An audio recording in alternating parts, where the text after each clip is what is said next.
I got one of those classic comments written in my social media recently.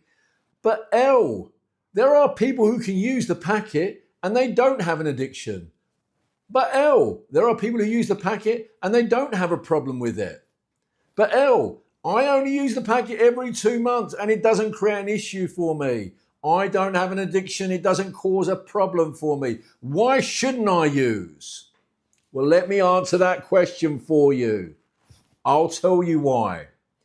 Because you will not find one single person with an addiction to the packet who, when they began, actually believed and knew or thought they would end up with an addiction to the packet.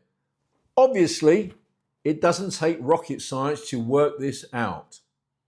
Sometimes it can take many, many years before they get full deep in.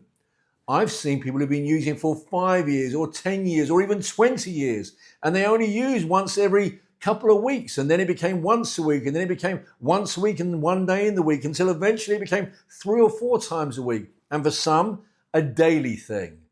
You never know. There isn't a single person with an addiction who knew at that time that when they started, they would end up with an addiction. Obviously not. What's that about?